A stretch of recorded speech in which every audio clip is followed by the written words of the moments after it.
भगवान महावीर कहते हैं घर छोड़ना ही है, पर घर दो तरह से छोड़ा जाता है।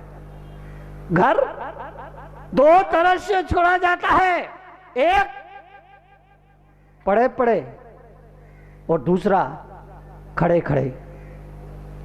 घर छोड़ना है, एक पड़े पड़े घर छोड़ा जाता है और दूसरा खड़े खड़े। घर तो छोड़ना है, घर तो छोड़ना है। एक तो पड़े पड़े घर छोड़ा जाता है और दूसरा खड़े खड़े। जो खड़े खड़े घर छोड़ देता है वो मुनि हो जाता है, जो पड़े पड़े घर छोड़ता है वो मुर्दा हो जाता है। घर तो छोड़ना है, अब कैसे छोड़ना ये हमें तय करना है। खड़े खड़े छोड़ोगे या पड़े पड़े छोड़ोगे? जो खड़े खड़े घर छोड़ देता है वो मुनि हो जाता है। घर तो छोड़ना है, घर तो छोड़ना है। इसलिए कहा कि मौत छुड़ाए उससे पहले छोड़ दो तो ज्ञानी हो जाओगे, और मौत छुड़ाए और फिर छोड़ोगे तो अज्ञानी हो जाओ। तुम्हारी जेब में 100 का नोट हो और कोई चुरा ले तो दुख होता है, और 1000 का नोट हो और अपनी इच्छा से दान पेटी में डाल दो तो खुशी होती है। क्यों? क्यों? एक में मजबूरी है, एक में स्वेच्छा है। तो जिस मकान को तुमने दिन रात एक करके बनाया है, मकान में रहो, बढ़िया मकान बनाओ। मैं ये नहीं कहूंगा कि मकान मत बनाओ, कोठी मत बनाओ, बनाओ अच्छे से अच्छे बनाओ, ये आपकी मर्जी। इसमें तनुषा के दखलंदाजी नहीं देंगे, लेकिन इतना जरूर आपसे निवेदन करेंगे, बढ़िया कोठी बनाई और आपके बेटे ने उस कोठी में एक बढ़िया तस्वीर लगा दी, तो उस तस्वीर को देख करके खुश नहीं होना, बल्कि सोचना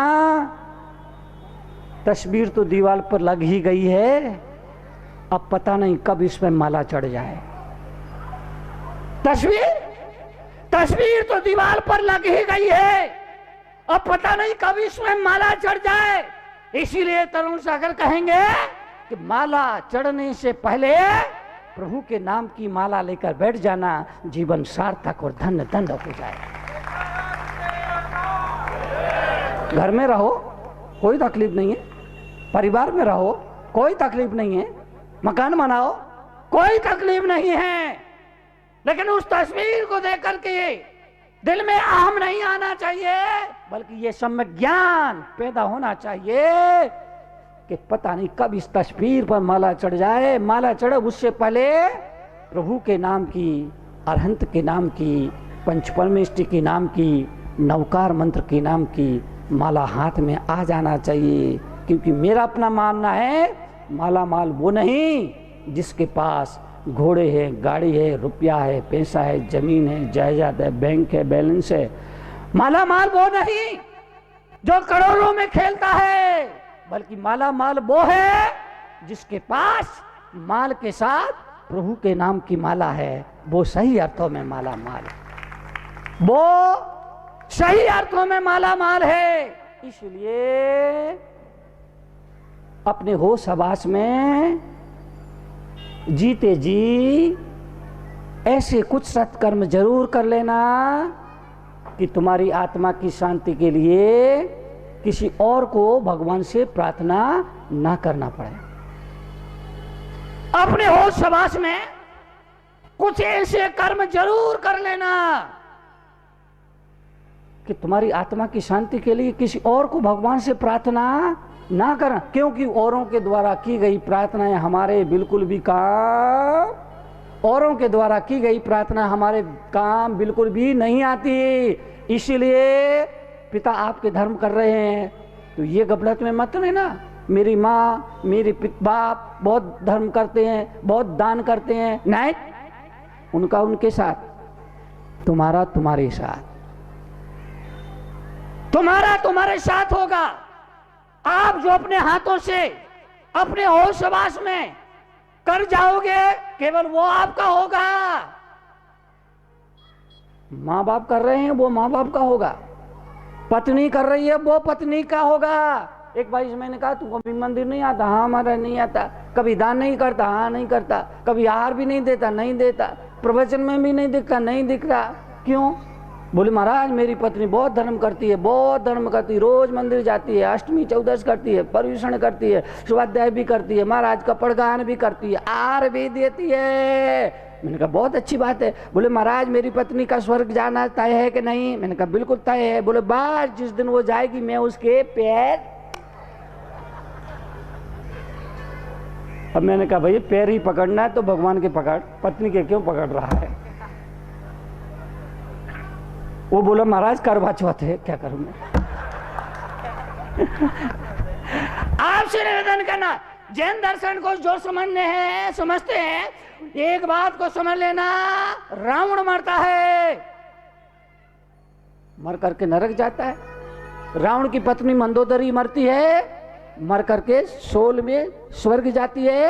रावण का बेटा तप करता है और मोक्ष जाता है। इसका सीधा सा अर्थ हुआ रावण का कर्म रावण के साथ, रावण की पत्नी का कर्म रावण की पत्नी के साथ, रावण के बेटे का कर्म रावण के बेटे के साथ। जिसका कर्म उसके साथ रहेगा। इसलिए ये भ्रम दिमाग से निकाल देना।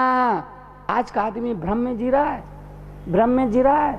आज का आदमी भ्रम में जी रहा है। आज का आदमी बच्चों को कम पालता है, गलत फहमी को ज्यादा पालता है।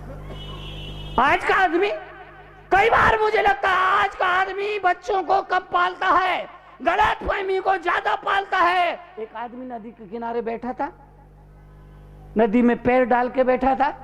वहां से एक दूसरा आदमी निकला, उसने कहा तुम नदी में पैर डालकर बैठे हो और पैर हिला रहे हो, ये पैर क्यों हिला रहे हो?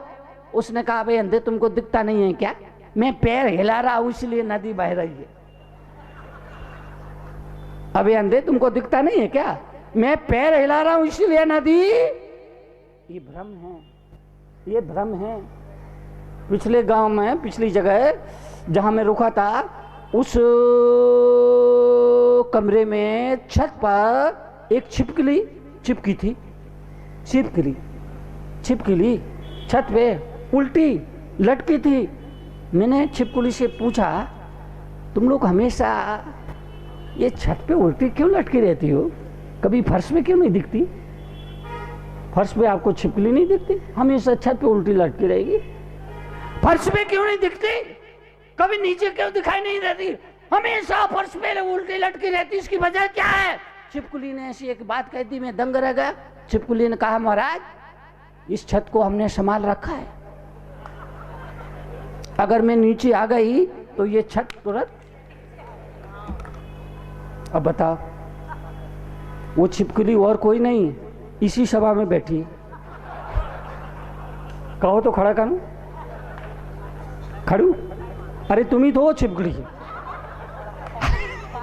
हर आदमी है वो छिपकली, हमारा मन है वो छिपकली। हम भी तो इसी भ्रम में जी रहे हैं। इस परिवार को हम चला रहे, इस समाज को हम चला रहे, इस दुकान को हम चला रहे। हम भी तो इस भ्रम में जी रहे हैं। उधर से शर्मा जी का कुत्ता आ रहा था, इधर से वर्मा जी का कुत्ता जा रहा था। उधर से शर्मा जी का कुत्ता एक बैलगाड़ी के नीचे आ रहा था, इधर से वर्मा जी का कुत्ता जा रहा था। दोनों कुत्तों का आमना सामना हुआ तो वर्मा जी के कुत्ते ने शर्मा जी के कुत्ते से पूछा भैया तुम गाड़ी के नीचे? शर्मा जी के कुत्ते ने कहा अबे अंधे तुमको कुछ समझता नहीं है क्या? बोले भैया गाड़ी के नीचे क्यों? शर्मा जी के कुत्ते ने कहा अब तुमको क्या समझाऊं मैं? अरे इस गाड़ी को मैं खींच रहा हूं। वर्मा जी के कुत्ते ने कहा भैया इस गाड़ी को तो ये बैल खींच रहे। उसने कहा तू मेरी बड़ाई नहीं कर सकता, तू जलता है मेरे से, तू जलता है मेरे से, मेरी बड़ाई नहीं कर सकता। इस बैलगाड़ी को ये बैल नहीं मैं खींच रहा हूं। वर्मा जी के कुत्ते ने कहा नहीं, अगर तुम रुक जाओगे तो ये बैलगाड़ी कोई रुकने वाली नहीं है। उसने कहा देख लेना, अगर मैं रुक गया तो ये बैलगाड़ी रुक जाएगी। बोले नहीं रुकेगी। शर्मा जी का कुत्ता रुका, संयोग से बैल भी रुक गए। वर्मा जी, शर्मा जी के कुत्ते ने कहा देखा देखा, आप तेरे को समझ में आई? ब्रह्मा जी के कुत्ते ने कहा बड़ा मुश्किल अब इसको समझाना, पहले ये गलत धारणा में था, अब तो इसकी धारणा और पुष्ट हो गई। लेकिन ब्रह्मा जी के कुत्ते ने कहा एक दाव और खेलते हैं। उसने कहा अच्छा अब तू चलेगा तो ये बैलगाड़ी चलने वाली नहीं है। शर्मा जी के कुत्ते ने कहा देख मेरे को चुनौती मत दे, तेरे को तेरी अक्ल बहुत ही कम है, इतने होने के बाद भी तेरे को समझ में नहीं आ रही। ब्रह्मा जी के कुत्ते ने कहा तू अगर चलेगा तो ये बैलगाड़ी चलने वाली नहीं है। शर्मा जी के कुत्ते ने कहा चलेगी, बोले नहीं चलेगी, चलेगी नहीं चलेगी, चलेगी। उसने कहा चल। शर्मा जी का कुत्ता चला, संयोग से बैल भी चला। कहो तो खड़ा करूं? अरे हमारा मन ही वो कुत्ता है, बात समझना, हमारा मन ही वो कुत्ता है। इसलिए आचार्य कुंद कुंद ने कहा ये कर्तापन की कर्तृत्व बुद्धि को तू छोड़, होता स्वयं जगत परिणाम, तू जग का करता क्या काम। तुम्हारे ना रहने के बाद भी इन बाजारों की रौनक में जरा भी फर्क नहीं आएगा। तुम्हारे ना रहने के बावजूद इन बाजारों की रौनक में जरा भी फर्क नहीं आने वाला। इसलिए इस कर्तृत्व बुद्धि को छोड़ दे कि मैं करने वाला हूं, मैं करने वाला हूं, मैं करने वाला हूं। इसीलिए धर्म की शरण में, समय सार की शरण में कोई जाता है, आचार्य कुंद कुंद उसको कहते हैं कि सुन मेरे भाई, दुनिया की चिंता करने वालों से तो दुनिया भरी पड़ी है, पर तेरी चिंता करने वाला दुनिया में तेरे अलावा और कोई नहीं है। दुनिया की चिंता करने वालों से, दुनिया की चिंता करने वालों से दुनिया भरी पड़ी है, पर तेरी चिंता करने वाला दुनिया में तेरे अलावा और कोई नहीं है। इसलिए आंखों को खोलते हैं, अज्ञान अंधकार को हटाते हैं और कहते हैं मेरे भाई तू चिंता करता है, आदमी इस बात की चिंता करता है मेरे बाद दुकान का क्या होगा, मकान का क्या होगा। आचार्य कुंद कुंद कहते हैं दुकान मकान तो बीवी बच्चे कोई भी संभाल लेगा, तुझे चिंता ही करना है तो इस बात की चिंता कर कि मरने के बाद तुझे दुर्गति में कौन संभालेगा। तुझे चिंता ही करना तो दुकान मकान की चिंता मत कर, इसे तो कोई भी संभाल लेगा। चिंता ही करनी है तो इस बात की चिंता कर कि मरने के बाद तुझे दुर्गति में कौन संभालेगा। भ्रम को तोड़ा, अज्ञान को तोड़ा, सच्चाई को सामने लाए, यथार्थ की धरती पर खड़ा किया और उन्हें बताया भ्रम में मत जी, ये दुनिया भ्रम में जी रही है, ये दुनिया भ्रम में जी रही है। आदमी बच्चों को कम पालता है, गलत फहमियों को ज्यादा पाल रहा है, आदमी भ्रम में जी रहा है। एक पति ने अपनी पत्नी से कहा, एक पति ने अपनी पत्नी से कहा अगर मैं मर गया तो, पति बोली चुप, पत्नी बोली चुप। एक पत्नी ने अपने पति से कहा आदमी भ्रम में जी रहा है, आदमी भ्रम में जी रहा है। पत्नी ने अपने पति से कहा अगर मैं मर गई तो, पति ने कहा चुप। पत्नी को लगा देखो ये मेरे से कितना प्यार करते, मतलब मेरे मरने की खबर भी सुनना पसंद नहीं करते हैं। पत्नी ने फिर अपने पति से कहा अरे बाबा मान लो अगर मैं मर गई तो, पति बोला मैं तुझे मरने ही नहीं दूंगा। पत्नी को लगा देखो ये मेरे से कितना प्यार करते, मरने ही नहीं दूंगा। पत्नी बोली अरे बाबा सपोज करो अगर मैं मर गई तो। पति ने पत्नी के मुख पर हाथ रख दिया। पत्नी को लगा देखो ये मेरे कितना प्यार करते। पत्नी बोली अरे बाबा कल्पना करो अगर मैं मर गई तो। पति बोला अगर तू मर गई तो मैं तो पागल ही हो जाऊंगा। पत्नी को लगा देखो ये मेरे से कितना प्यार करते। पत्नी बोली पति से अरे बाबा सोचो अगर मैं मर गई तो। पति बोला अगर तू मर गई तो मैं तो पागल ही हो जाऊंगा। पत्नी बोली सच में पागल हो जाओगे? पति बोला हाँ हाँ मैं पागल हो जाऊंगा। पत्नी ने कहा इसका मतलब तुम दूसरी शादी नहीं करोगे? पति बोला अब पागल का क्या भरोसा, वो तो कुछ भी कर सकता। भ्रम में मत जीना। तीर्थंकरों की वाणी, मुनियों की वाणी, जिन वाणी जगत कल्याणी यही कहती है घर में रहो, परिवार में रहो। पति होने के नाते जो आपका दायित्व है उसका पालन करो, पत्नी होने के नाते जो आपका फर्ज है उसको निभाओ, माँ बाप होने के नाते जो आपकी ड्यूटी उसे पूरा करो, बच्चे बेटा बेटी होने के नाते जो आपका दायित्व है उसे निभाओ। मगर मगर मगर यथार्थ की जिंदगी जियो।